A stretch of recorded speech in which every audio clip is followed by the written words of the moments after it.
Welcome back guys to our channel Vijay Babani. Class 11th का एक topic है स्ट्रेट लाइंस। आज हम लोग उसी को स्टार्ट करने के लिए यहाँ पर कलेक्ट हुए हैं। स्ट्रेट लाइन आपने इस चीज़ के बारे में फिलहाल 9th और 10th क्लास में थोड़ा बहुत पढ़ा है। क्लास 9th में हमारा एक चैप्टर हुआ करता था linear equation in two variables. ऐसे ही फिर क्लास 10th में एक चैप्टर आया pair of linear equation in two variables.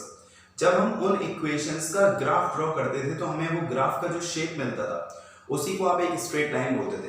Class 9th में आपने पढ़ा है कि general form of linear equation क्या होती है। सबसे पहले बात करते हैं अगर हम क्लास 9th की, तो क्लास 9th में हमने पढ़ा था general form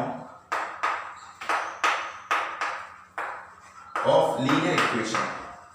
general form of linear equation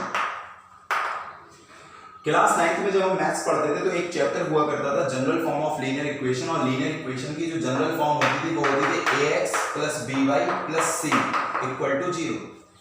ax plus by plus c equal to 0 where a b c जो a b c होते थे वो कांस्टेंट होते थे और x और y वेरिएबल्स होते थे।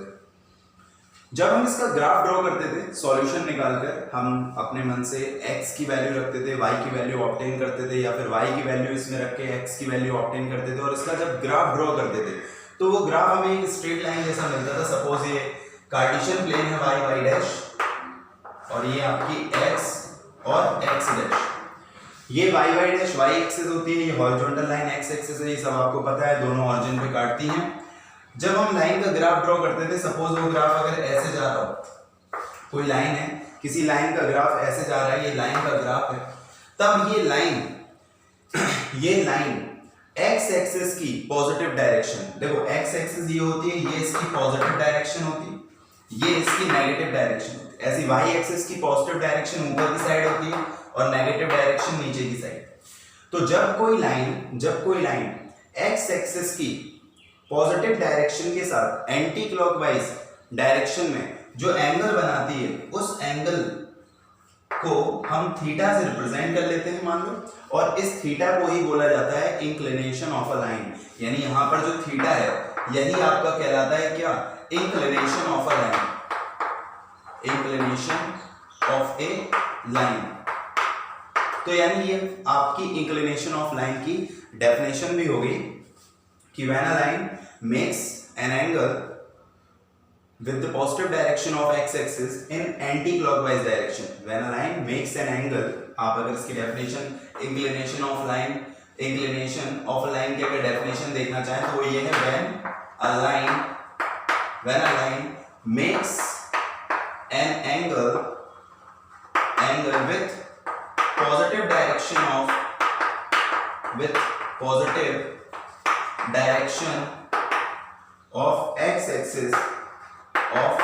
x-axis in anti-clockwise direction,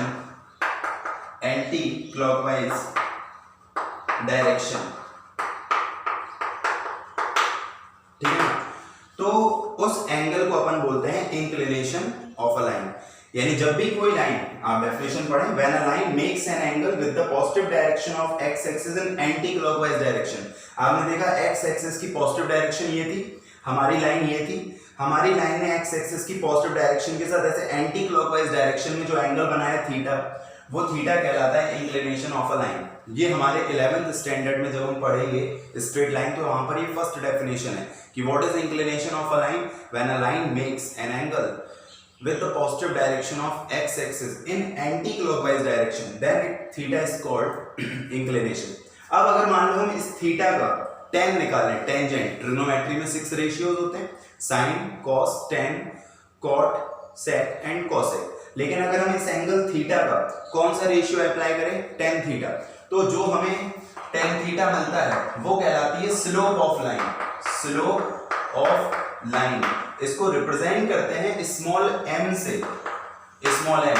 तो स्मॉल m का आपको फॉर्मूला मिल गया कि स्लोप ऑफ लाइन को रिप्रेजेंट करते हैं स्मॉल m से। और वो स्लोप आती कैसे है, जब हम इस एंगल थीटा की कौन सी वैल्यू निकाल लेते हैं, टेंजेंट की वैल्यू। टेंजेंट यहाँ पर सर्कल वाली टेंजेंट नहीं है, ट्रिग्नोमेट्री वाली टेंजेंट है जिसको tan से रिप्रेजेंट करते हैं। तो स्लोप m का एक फॉर्मूला आपको जिंदगी भर याद रखना है कि स्लोप m का जो फॉर्मूला होता है वो क्या होता है tan थीटा। तो जब क्लास 11th में अगर आप स्ट्रेट लाइन पढ़ना स्टार्ट करेंगे तो ये समझ लीजिए बेटा, ये दोनों डेफिनेशन बहुत बेसिक डेफिनेशन है कि आपको inclination of a line and slope of a line पता होना चाहिए। अगर आपको यही नहीं पता है तो आप पूरा चैप्टर में कुछ भी समझ में नहीं आएगा आपको। तो सबसे मोस्ट इंपॉर्टेंट चीज क्या है, इंक्लिनेशन ऑफ अ लाइन और slope of a line. Inclination of a line क्या होता है, when a line makes an angle with the positive direction of x axis in anti-clockwise direction, then it is called inclination of a line. And the tangent of this angle means theta, tangent of this angle is called slope of a line. Understood? बेटा inclination line और slope of line दो चीजें हमने पढ़ ली, लेकिन slope of line केवल m equal to tan theta ही नहीं होती। स्लोप ऑफ लाइन का और भी कई फॉर्मूले होते हैं, हम लोग बारी बारी से पढ़ेंगे। एक तो आपको ये फॉर्मूला तो याद ही रखना है कि स्लोप ऑफ लाइन का एक फॉर्मूला होता है m equal to tan theta. Other फॉर्मूले क्या हैं उन पे चर्चा करते हैं। सबसे पहला आपके सामने टाइटल डला हुआ है, slope of a line passing through 2 points. आपकी लाइन जब कार्टेशियन प्लेन पर आप किसी लाइन का ग्राफ ड्रॉ करते हो तो वो ग्राफ कई पॉइंट से होकर जाता है, बिकॉज एक लाइन इनफाइनाइट पॉइंट से होकर जाती है। तो अगर कोई लाइन किन्हीं जब इनफाइनाइट पॉइंट से जाती है और अगर सपोज हमें 2 पॉइंट भी पता हो उसके कि हमारी लाइन किन 2 पॉइंट से जा रही है, बिकॉज आप जानते हो कि 2 पॉइंट से होकर केवल एक ही लाइन जाती है। अगर आपके पास, आपने ये यूक्लिड एग्जाम्स में क्लास 9th में पढ़ा है कि अगर 2 पॉइंट हो तो 2 पॉइंट से होकर एक सिंगल लाइन ही ड्रॉ की जा सकती है, 10-12 लाइनें नहीं बनाई जा सकती। तो जब कोई लाइन 2 पॉइंट से जाती है तो उसकी स्लोप कैसे निकालते हैं, suppose a line passing through the points x1 y1। Point आप जानते हो, जब भी आप कार्टेशियन प्लेन पर यानी कि कोऑर्डिनेट ज्योमेट्री पर कोई पॉइंट बनाते हो तो उसके कुछ कोऑर्डिनेट्स होते हैं। ये आपने 9th-10th में अच्छे से पढ़ा हुआ है, स्टडी किया हुआ है कि किसी भी पॉइंट के कुछ स्पेशल कोऑर्डिनेट्स होते हैं। वो x एक्सिस के अकॉर्डिंग कुछ डिस्टेंस कवर करता है, कुछ y एक्सिस के अकॉर्डिंग डिस्टेंस कवर करता है। तब उस पॉइंट के जो कोऑर्डिनेट होते हैं वो x, y से रिप्रेजेंट किए जाते हैं। तो अगर कोई लाइन 2 पॉइंट से होकर जा रही है और मैंने माना कि उसके जो कोऑर्डिनेट्स हैं वो x1 y1 और x2 y2 है, तब उसकी स्लोप निकालने का फॉर्मूला होता है m equal to y2 minus y1 upon x2 minus x1। ये फॉर्मूला कहाँ से आता है उस पर चर्चा करते हैं जल्दी से। प्रूफ, मान लो मैंने एक कार्टेशियन फॉर्मूला प्लेन बनाया, ये आपका कार्टेशियन प्लेन हो गया x और ये x dash y then y dash, ये आपका ऑरिजिन। कोई लाइन है, मैंने बोला ये सपोज आपकी कोई लाइन है जो 2 पॉइंट से होकर जा रही है, 2 पॉइंट से होकर, ये इसका पहला पॉइंट है A और ये इसका दूसरा पॉइंट है B। कोई लाइन आपकी 2 पॉइंट से होकर जा रही है, क्योंकि जब हमें 2 पॉइंट्स पता होंगे, उनके कोऑर्डिनेट्स पता होंगे, तभी आप ये वाला फॉर्मूला अप्लाई कर सकते हो। तो माना एक पॉइंट A है जिसके कोऑर्डिनेट्स हैं x1, y1 और एक पॉइंट मेरा B है जिसके कोऑर्डिनेट है x2, y2। अब आप जानते हो कि अगर A के कोऑर्डिनेट x1, y1 है तो आप A से एक परपेंडिकुलर खींच दो जरा x एक्सिस पर ऐसे डॉटेड, और इसी A से एक परपेंडिकुलर खींच दो y एक्सिस पर। मैंने पॉइंट A से एक परपेंडिकुलर x एक्सिस पर डाला दिया, ये आपका परपेंडिकुलर है ऐसे, और इसी A से एक परपेंडिकुलर y एक्सिस पर डाल दिया, ठीक है। तो ये जो परपेंडिकुलर है, आप जानते हो कि यहां से लेकर यहां तक की जो डिस्टेंस है वो x1 हो जाएगी। क्यों हो जाएगी, क्योंकि A के जो कोऑर्डिनेट है x1, y1 है। इसका मतलब इस A ने हॉरिजॉन्टल डिस्टेंस कवर करी होगी x1, और ये वर्टिकल डिस्टेंस यहां से लेके ये पूरी जो डिस्टेंस है ये y1 होगी, y1।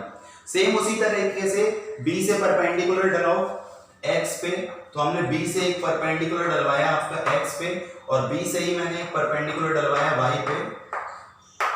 तो हॉरिजॉन्टल डिस्टेंस अब B के कोऑर्डिनेट है x2, y2, तो ओरिजिन से लेकर यहां तक की जो डिस्टेंस है वो h2 मानी जाएगी, और वर्टिकल डिस्टेंस ये पूरी आपकी y2 कंसीडर करी जाएगी। तो उस बेसिस पर अब आप यहां पर एक काम करो, आप ट्रायंगल कंप्लीट कर लो।